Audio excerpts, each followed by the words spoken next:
Marcia met Howard Collins at church. Marcia was 35 years old. Howard was 41. Howard lived with his mother in a small house on the south side of the town. Marcia lived with her sister and father in an apartment 3 streets away. Marcia did not work. Her father, George Grant, was ill and never left the apartment. He stayed in bed most of the time and always needed somebody with him. So Marcia stayed at home with her father and only went out when her sister Karen was in the house. The 2 sisters were very different. Marcia was short, with a small, round face and short black hair. Karen was 10 years younger. She was tall, had long brown hair and good legs, and a suntan all through the summer. People often said to Marcia, "Your sister is very beautiful." There were always lots of men ready to take Karen out to dinner or to the cinema. But Marcia stayed at home. Karen worked in a shop in the town. When she was at home, she liked to sit up on the roof garden of their apartment building. It was one Sunday in May when Marcia came home with Howard the first time. She took him to see her father. George Grant was in bed. He had grey hair and a grey face. Sometimes he read a book, but mostly he just sat in bed and watched television.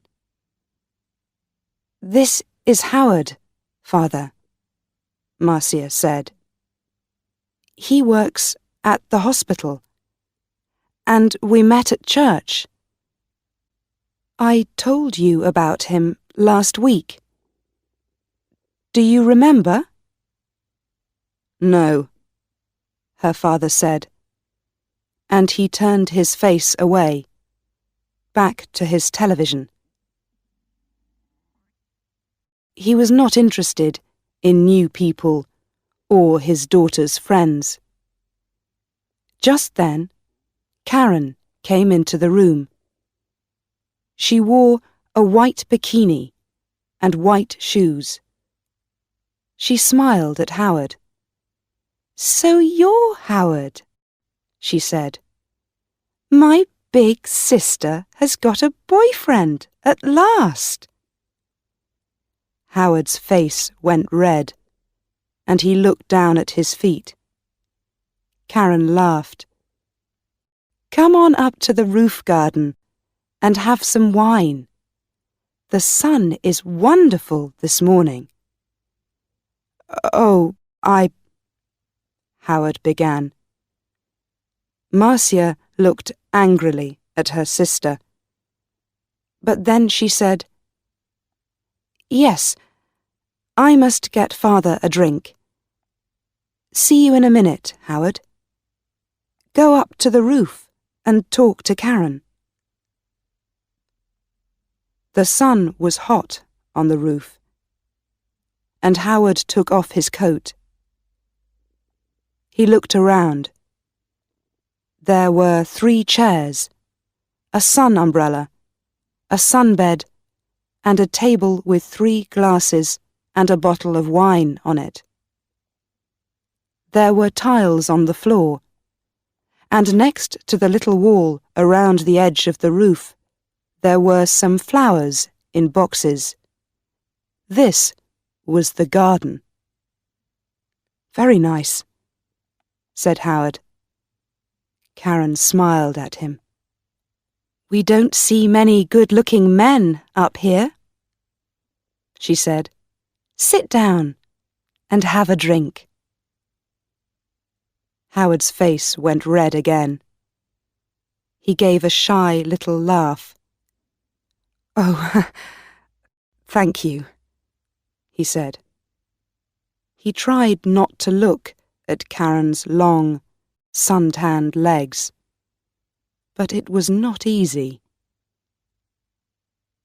"I come up here all the time when it's sunny," Karen said. She began to put suntan oil on her arms and legs. Howard watched. Then Marcia arrived, and the three of them sat in the sun and drank wine.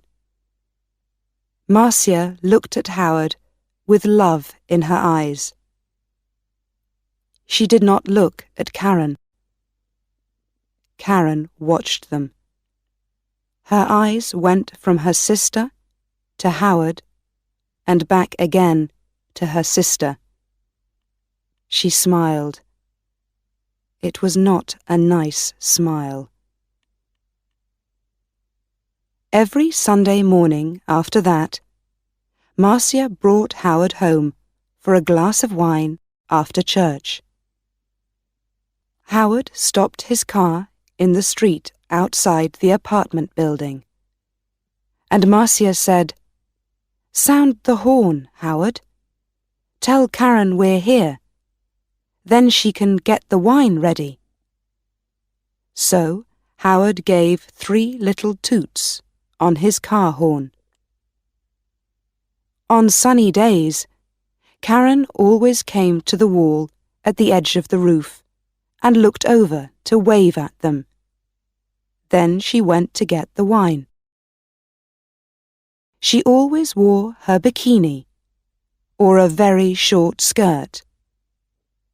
Marcia never wore short skirts or a bikini. "My legs are too fat for bikinis," she told Howard. "Your legs are very nice," he said shyly. One day in June, Karen asked Howard, "What time do you finish work, Howard?"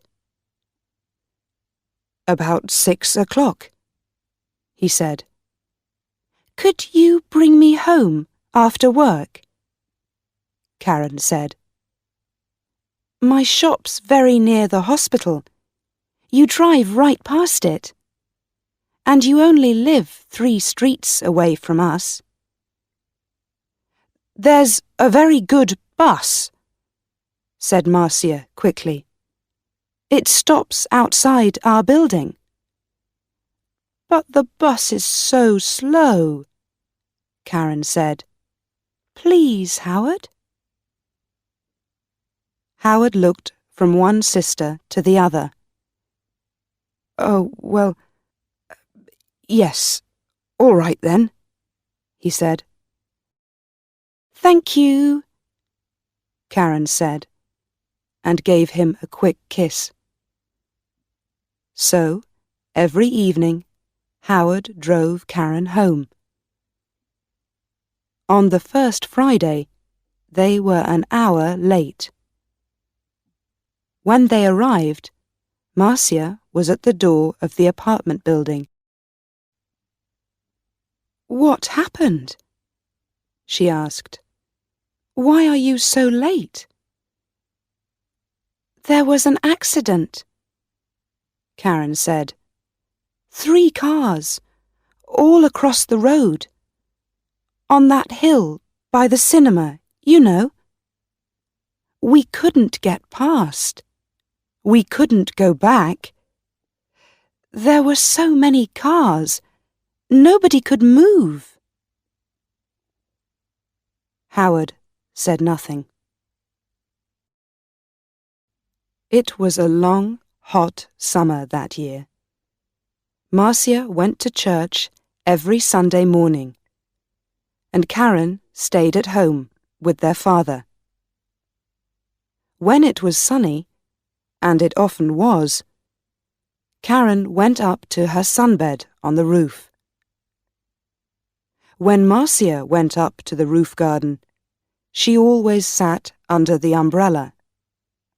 But Karen put on lots of suntan oil and sat in the sun in her bikini. "The hot sun's not good for your body," Marcia said. Karen laughed. "Howard likes my body." "No, he doesn't," Marcia said angrily. "Oh, he does," Karen said.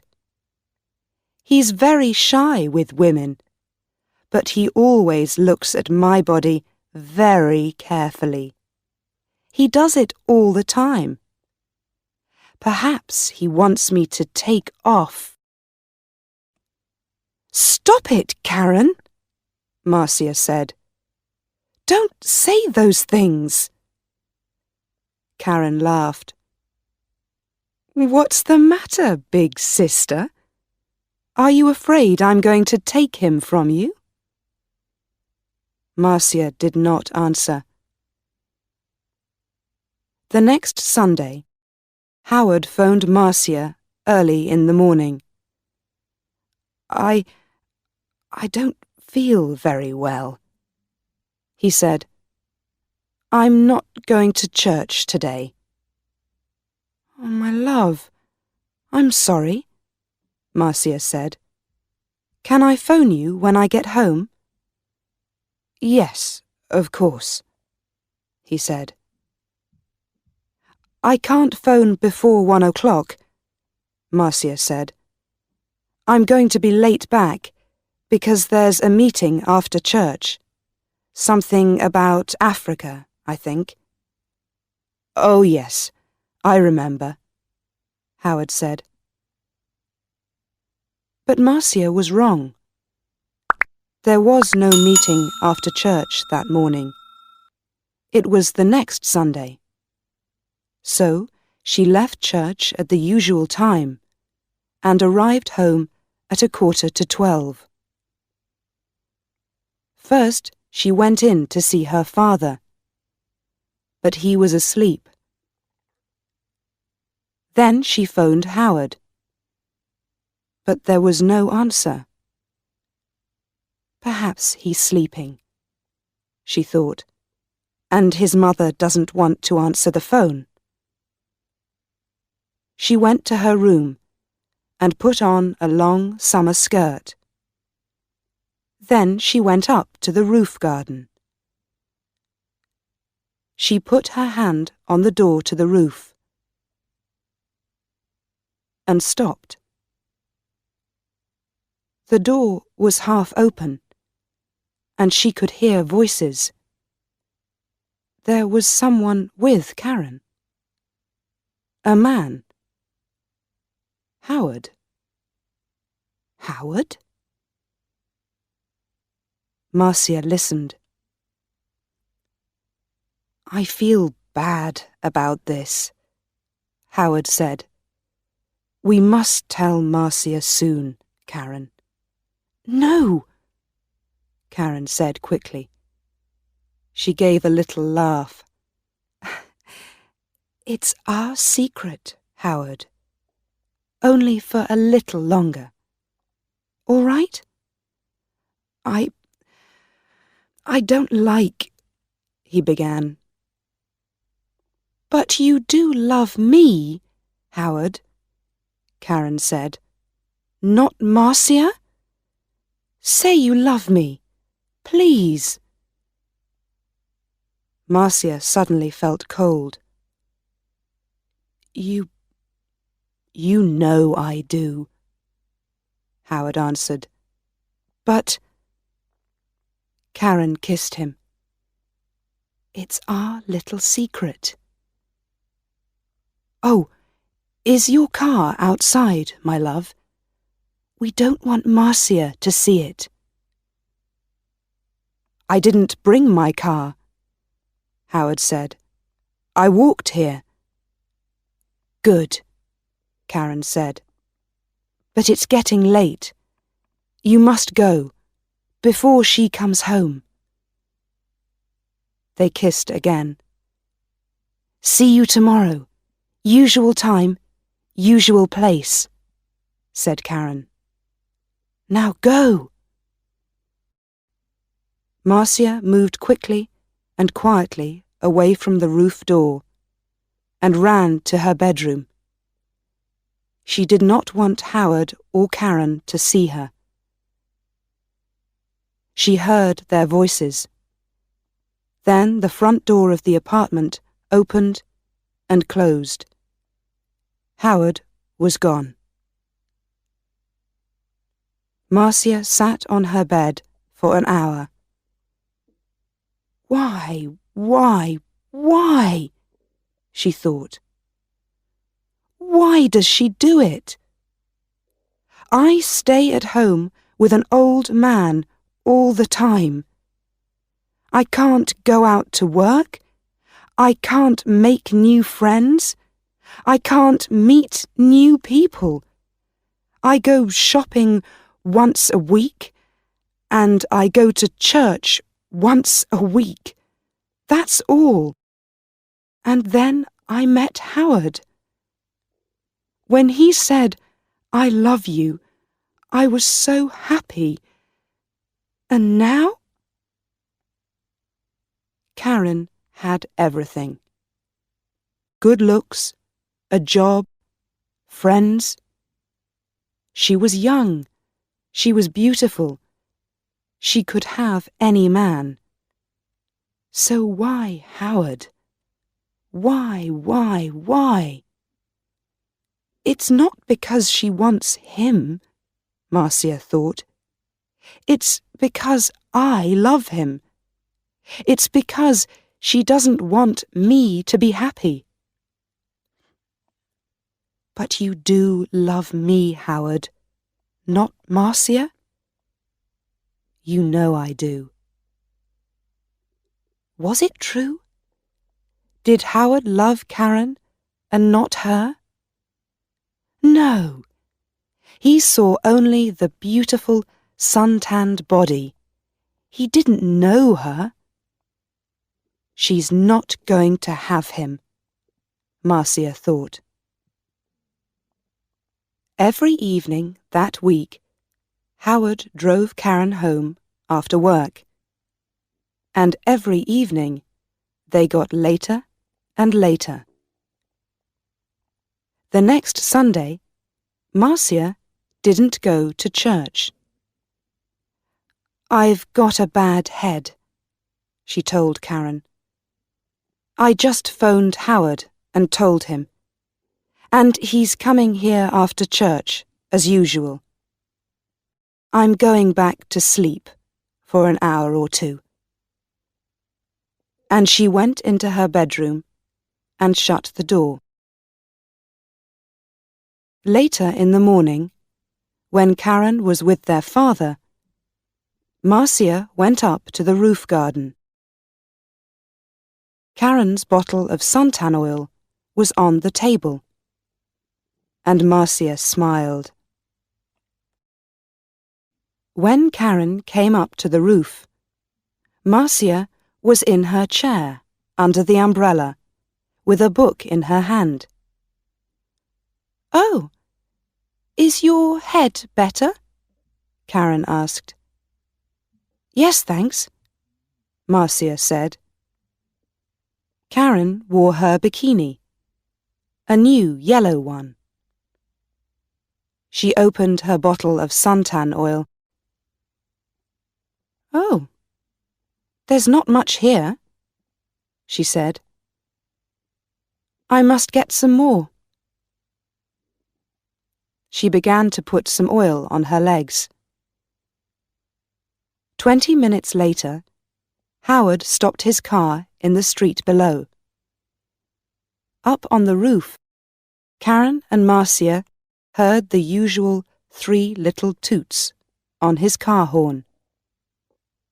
He's here, Karen said excitedly. Your man's here, big sister. and she laughed. Yes, Marcia thought. My man, not yours, Karen. Karen jumped up from her sunbed. She ran to the wall at the edge of the roof to look down and wave to Howard. She had no shoes on, and at the wall her feet suddenly slipped away from under her. "Ah!" she cried. She fell forward and put out her hands to grab the wall. But the top of the wall was slippery too.